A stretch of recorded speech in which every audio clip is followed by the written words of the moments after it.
Alalodi, got married for the second time, and it was also a traditional wedding. Her husband was a widower with 3 children, and the eldest was 13 years old. A few weeks into the marriage, she noticed that none of her husband's children was close to their father. In fact, they were always cold whenever they saw him.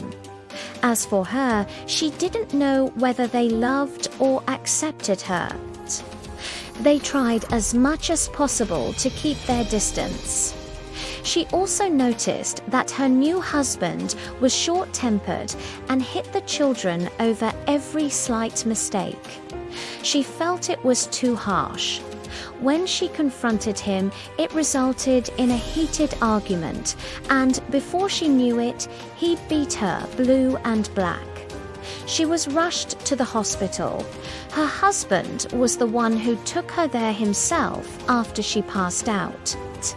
While she lay on the hospital bed, the eldest child told her the hidden truth.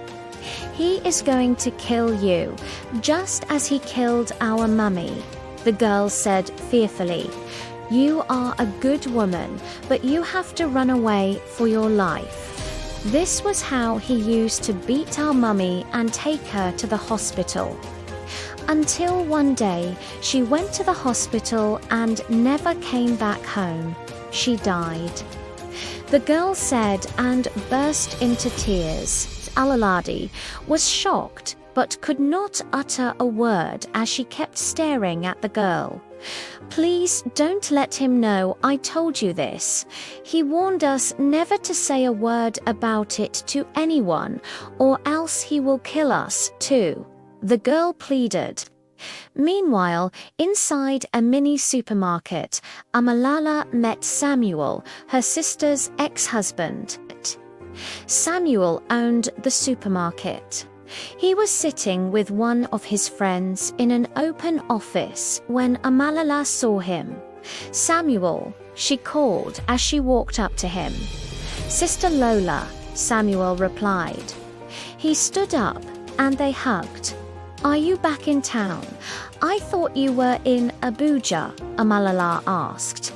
"I moved to Lagos permanently a month ago," Samuel replied. "Are you the owner of this place?" she asked. Samuel nodded and smiled. "Yes, that's very good. Congratulations," Amala said, shaking his hand. "Meet my friend Bayo," Samuel said, introducing the man who had been sitting quietly. Bayo Samuel called, and by now he was already standing. "This is Sister Lola Olaladi's sister, the one I told you I worked with in Abuja during my marriage to Olaladi." They shook hands and exchanged pleasantries. "Please do all the shopping you need, Sister Lola, and don't pay," Samuel said. But Amalola refused the offer. Business shouldn't be handled that way. Even the owner should pay. "Profits should only come from salary," she said, and they all laughed. Then Bayo spoke. "Please let all the bills be on me, and don't reject this, please. Samuel has said good things about you." "Okay then," Amalala replied with a smile. "I won't reject an offer from a handsome-looking guy." Throughout her shopping, she kept thinking deeply. "He's the first man who has ever offered to pay for my needs. He must be a gentleman, and he's good-looking too. What if I try to befriend him? Will he be willing to be my friend?" she wondered. Meanwhile, Samuel and Bayo were also talking about her. "You like her? What do you mean you like her?" "That's Alalod's elder sister. She's not even your age," Samuel said, discouraging Bayo. "Come on, Samuel. If she's your ex-wife's sister, does that make her my sister too? And is she married?" Bayo asked. "She must be way older than you. "Don't you understand?" Samuel replied. "No, I don't understand. What does age have to do with this?" Bayo asked. A few minutes later, after finishing her shopping, Amaloa came to thank Bayo, and they used the opportunity to exchange contacts. Back to Ololodi and her new husband, she realized she had made another mistake.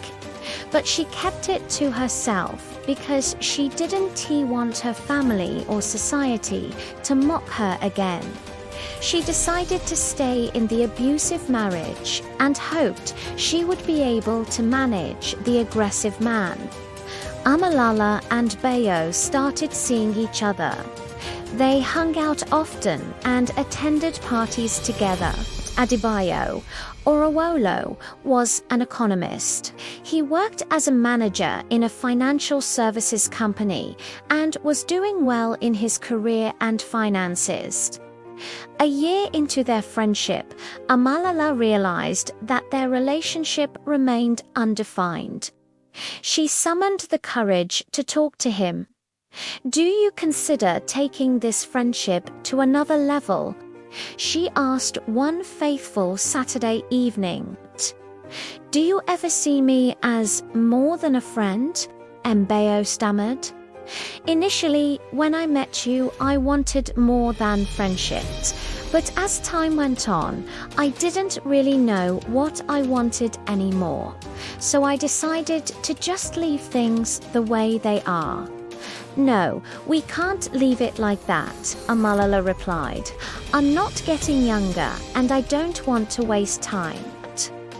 He smiled at her. "Or are you worried about the age difference?"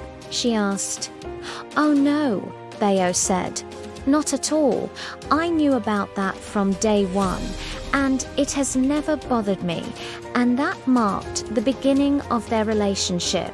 A few months into dating, they decided to introduce themselves to their families and plan their wedding. But before Amalala could take Bayo to meet her parents, Ololodi returned home with her luggage and her only child from her first marriage. She couldn't stand the beatings anymore and decided to walk away from the abusive marriage while she was still alive.